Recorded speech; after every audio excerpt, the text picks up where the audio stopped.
Teknik ini yang terlihat sangat sederhana, bagimu akan menjadi tidak sederhana, karena pikiran akan membuat banyak kompleksitas dan masalah secara terus-menerus.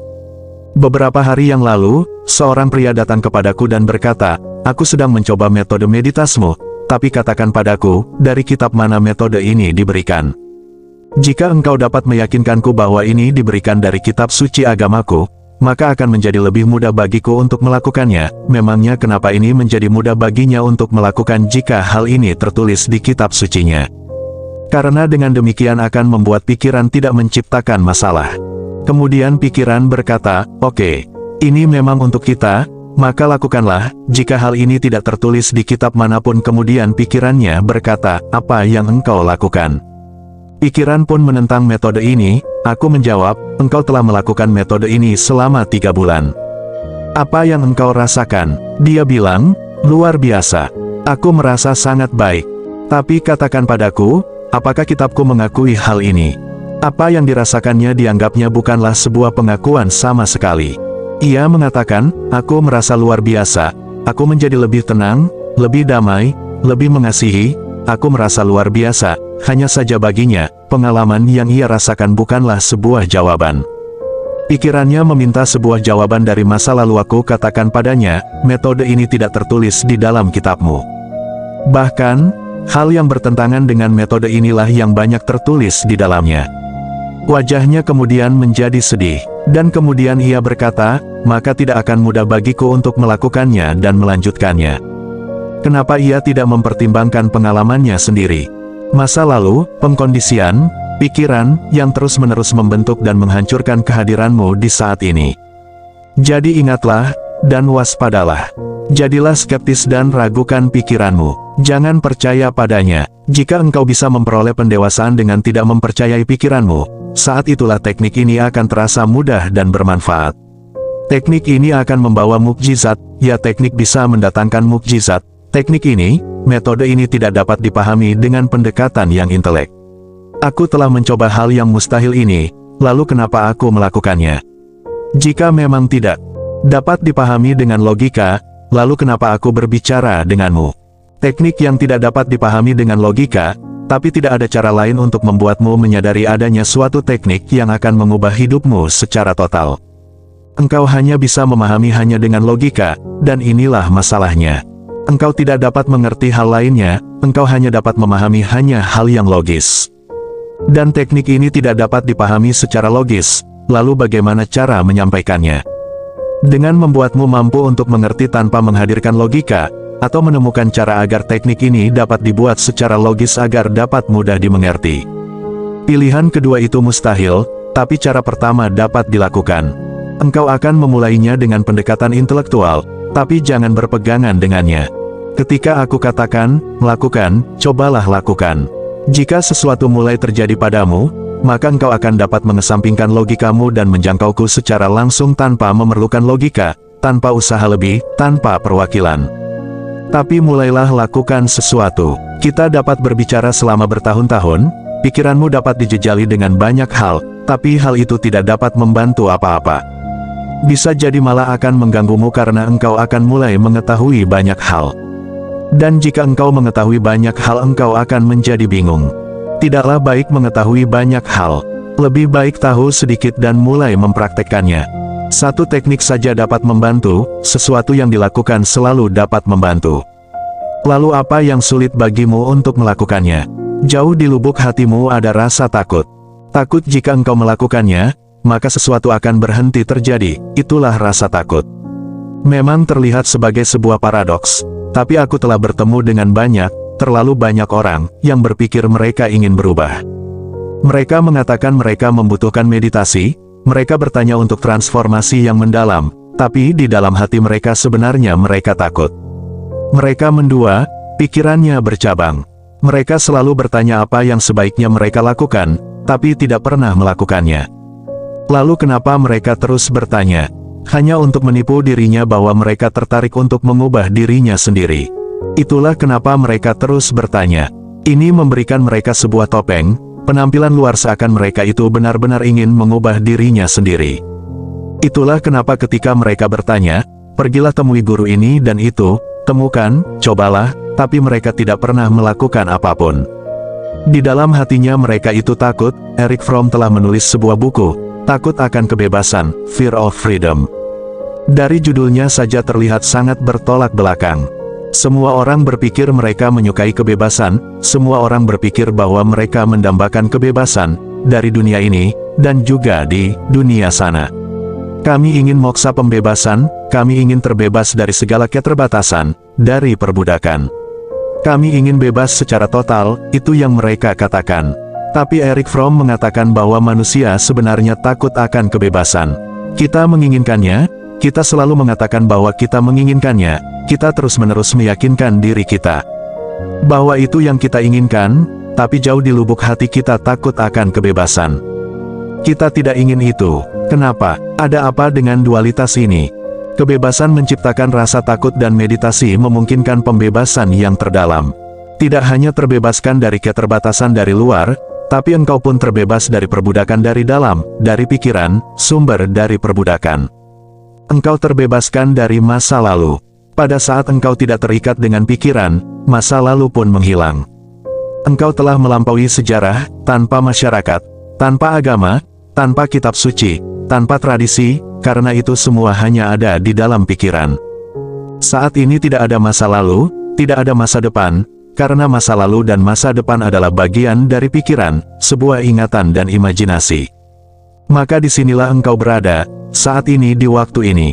Saat ini tidak akan menjadi masa depan. Yang ada hanyalah sekarang, sekarang, dan sekarang yang abadi. Lalu engkau akan terbebas seutuhnya, engkau melampaui segala tradisi, segala sejarah, tubuh, pikiran, semuanya. Seseorang yang terbebas dari ketakutan. Apakah itu adalah kebebasan? Lalu di manakah engkau berada? Apakah dalam kebebasan itu dirimu ada? Dalam keadaan terbebaskan, dalam kondisi yang tak terhingga dapatkah engkau memiliki egomu? Dapatkah engkau berkata, aku? Engkau dapat berkata, aku diperbudak, karena engkau sekarang tahu apa yang memperbudakmu. Ketika tidak ada perbudakan, tidak ada pula batasan. Engkau menjadi sebuah kondisi, tidak lebih, benar-benar ketiadaan yang absolut, kehampaan. Itu yang menciptakan rasa takut, sehingga membuat seseorang hanya membicarakan tentang meditasi, bagaimana melakukannya, secara terus-menerus, tanpa melakukannya. Semua pertanyaan ini berangkat dari rasa takut. Rasakanlah takut itu. Jika engkau mengetahuinya, rasa takut akan menghilang. Jika engkau tidak tahu, rasa takut itu akan terus ada. Apakah engkau siap untuk mati dalam kesadaran spiritual? Apakah engkau siap untuk tidak ada? Kapanpun seseorang datang kepada Buddha, ia akan mengatakan, ini adalah sebuah kebenaran, engkau tidak ada. Dan karena engkau ada maka engkau tidak dapat mati, engkau tidak dapat lahir. Dan karena engkau ada maka engkau tidak dapat menderita, tidak dalam perbudakan. Apakah engkau siap untuk menerima ini? Buddha akan bertanya, apakah engkau siap untuk menerima hal ini? Karena jika engkau tidak siap menerimanya, maka jangan melakukan meditasi dulu. Pertama-tama, cari tahu apakah engkau adalah engkau atau engkau bukanlah engkau. Meditasilah terlebih dahulu tentang hal ini, apakah diri ini ada? Apakah ada substansi di dalammu ataukah dirimu hanyalah sebuah kombinasi? Jika engkau akhirnya dapat mengetahuinya, engkau akan mengetahui bahwa tubuhmu adalah kombinasi. Sebagian dari ibumu, sebagian dari ayahmu, dan lainnya berasal dari makanan. Inilah tubuhmu. Dalam tubuhmu tidak ada dirimu, tidak ada jati diri. Kontemplasikan dalam pikiranmu, sebagian datang dari sini, sebagian dari sana. Pikiran tidak memiliki sesuatu yang orisinil. Hanyalah sebuah kumpulan. Coba temukan. Jika ada dirimu di dalam pikiran. Jika engkau bergerak lebih jauh, engkau akan menemukan identitasmu bagaikan bawang. Engkau kupas satu lapis dan lapisan lain muncul, engkau kupas lagi lapisan tersebut dan akan engkau temukan ada lapisan yang lain di bawahnya. Engkau terus mengupas satu demi satu lapisan tersebut, dan kemudian yang engkau dapati hanyalah kekosongan. Dengan semua lapisan yang terkupas, tidak ada apapun di dalamnya. Tubuh dan pikiran seperti bawang. Ketika engkau telah mengupas tubuh dan pikiranmu, engkau akan temukan ketiadaan, sebuah lubang yang dalam, kekosongan yang tak terhingga. Buddha menyebutnya sunya, baca, sunya, kata ini menjadi kata sunyi. Untuk menghadapi Sunya, untuk memasuki kekosongan ini, rasa takut pun tercipta. Rasa takut itu ada di sana. Itulah sebabnya kita tidak pernah melakukan meditasi. Kita membicarakannya, tapi tidak pernah melakukan apapun. Rasa takut itu ada. Engkau tahu di dalam dirimu ada kekosongan itu, tapi engkau tidak dapat melarikan diri dari rasa takut. Apapun yang engkau lakukan, rasa takut akan tetap ada kecuali engkau menghadapinya. Hanya itu satu-satunya cara. Setelah engkau hadapi kekosonganmu, saat engkau tahu bahwa di dalam dirimu bagaikan ruang hampa udara, Sunya, maka tidak akan ada lagi rasa takut. Rasa takut menjadi tidak mungkin ada, karena Sunya ini, kekosongan ini, tidak dapat dihancurkan. Kekosongan ini tidak dapat mati. Apa yang akan mati tidak lagi ada. Tidak ada apapun selain lapisan sebuah bawang. Itulah sebabnya kenapa seringkali saat berada dalam meditasi yang dalam, ketika seseorang berada dekat dengan kekosongan ini, seseorang menjadi takut dan mulai gemetar. Orang tersebut akan merasa hampir mati, dan ingin melarikan diri dari kekosongan ini kembali ke dunia. Dan ketika mereka kembali, mereka tidak pernah kembali lagi ke dalam. Apa yang aku lihat, kalian semua telah mencobanya di suatu periode kehidupan atau teknik meditasi yang lain. Engkau pernah berada lebih dekat dari kekosongan, dan ketika rasa takut mencengkrammu engkau pun melarikan diri. Jauh di dalam memori masa lalumu, memori itu ada, dan menjadi penghalang. Ketika engkau sedang berpikir untuk mencoba meditasi, memori lampau yang berada jauh di dalam alam bawah sadarmu datang dan mengganggumu, dan mengatakan, ayo berpikir. Jangan lakukan itu. Engkau sudah pernah melakukannya, sangatlah sulit untuk menemukan seseorang, dan aku telah melihat banyak sekali seseorang yang tidak pernah sama sekali mencoba meditasi dalam beberapa kehidupannya. Ingatan itu ada, tapi engkau tidak menyadarinya, engkau tidak sadar dari mana ingatan itu ada. Itu ada di sana. Kapanpun engkau mulai melakukan sesuatu yang nampak sebagai penghalang, ini dan itu mulai menghentikanmu dengan berbagai cara. Jadi jika engkau benar-benar tertarik dengan meditasi, temukan rasa takutmu. Jujurlah tentangnya, apakah engkau takut? Jika engkau takut, maka hal yang harus diselesaikan adalah rasa takutmu, bukan tentang meditasi. Buddha telah mencoba berbagai alat. Kadang seseorang akan berkata padanya, aku takut mencoba untuk meditasi, dan ini harus dilakukan. Sang guru haruslah diberitahu bahwa engkau takut. Engkau tidak dapat menipu sang guru, dan itu sama sekali tidak perlu. Yang engkau tipu adalah dirimu sendiri.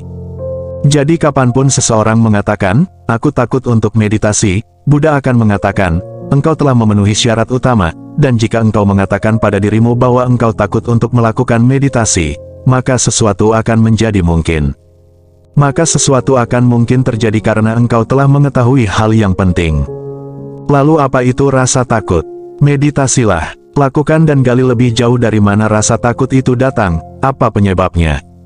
Semua rasa takut sebenarnya berasal dari kematian. Apapun bentuknya, jenisnya, namanya, semua rasa takut itu bersumber dari kematian. Jika engkau bergerak lebih dalam, engkau akan menemukan bahwa engkau takut akan kematian. Jika seseorang datang kepada Buddha dan berkata, aku takut akan kematian, aku telah menemukan hal ini, Buddha akan mengatakan, maka pergilah ke tempat pembakaran jenazah, ke kuburan, dan meditasilah di pemakaman. Setiap hari ada saja orang yang mati, mereka akan dibakar. Tetaplah berada di pembakaran jenazah, kuburan, dan meditasilah saat jenazah itu dibakar. Ketika anggota keluarga telah pergi, tetaplah berada di sana. Lihatlah ke dalam api tersebut, lihatlah ke dalam tubuh yang terbakar.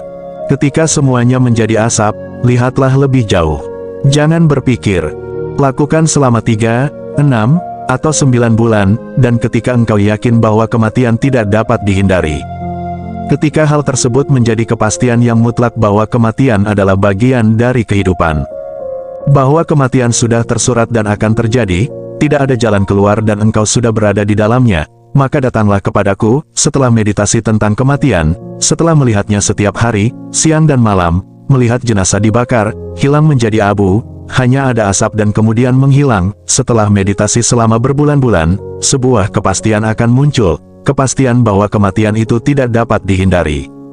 Satu hal yang benar-benar pasti, satu-satunya yang pasti terjadi di dalam kehidupan adalah kematian. Semua hal lain itu tidak pasti, bisa terjadi bisa juga tidak terjadi.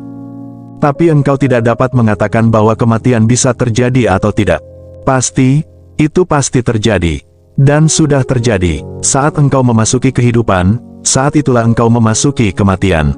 Tidak ada yang dapat dicegah tentangnya. Ketika kematian adalah pasti, maka tidak ada ketakutan. Rasa takut hanyalah ada pada sesuatu yang dapat diubah. Jika kematian itu pasti terjadi, takut pun menghilang. Jika engkau dapat mengubahnya, jika engkau dapat melakukan sesuatu terhadap kematian, maka rasa takut akan terjadi. Ketika rasa takut akan kematian telah pergi, Buddha akan mengizinkanmu untuk bermeditasi. Ia akan mengatakan, sekarang engkau bisa bermeditasi. Maka engkau pergi jauh ke dalam pikiranmu. Dan mendengarkan teknik ini akan membantumu hanya jika penghalang di dalam dirimu sudah dipatahkan, ketika ketakutan di dalam dirimu menghilang dan engkau yakin bahwa kematian itu adalah realita. Jadi jika engkau mati di dalam meditasimu maka tidak ada rasa takut, kematian itu adalah hal yang pasti. Bahkan jika kematian terjadi saat bermeditasi, tidak ada rasa takut. Hanya dengan itu engkau dapat bergerak, dan engkau dapat bergerak dengan kecepatan bagaikan roket karena tidak ada lagi yang menghalangimu di sana. Bukanlah jarak yang memakan waktu, tapi penghalang. Engkau dapat bergerak saat ini jika tidak ada penghalang. Engkau sudah ada di sana tapi untuk dihalangi. Bagaikan perlombaan halang rintang, engkau terus-menerus menaruh rintangan. Engkau merasa puas jika engkau melompati rintangan itu. Saat engkau sudah dapat melewati rintangan itu. Dan hal yang bodoh dan dungu adalah rintangan itu ada karena engkau yang menaruhnya. Seharusnya rintangan itu tidak pernah ada. Engkau terus-menerus menaruhnya, melompatinya, kemudian merasa puas dan engkau tambahkan lagi lebih banyak rintangan untuk engkau lompati. Engkau bergerak dalam lingkaran dan tidak akan pernah mencapai ke pusatnya. Pikiran menciptakan rintangan karena pikiran merasa takut. Ini akan memberikanmu banyak penjelasan tentang kenapa engkau tidak bermeditasi. Jangan percaya itu, pergilah jauh ke dalam, temukan penyebab utamanya.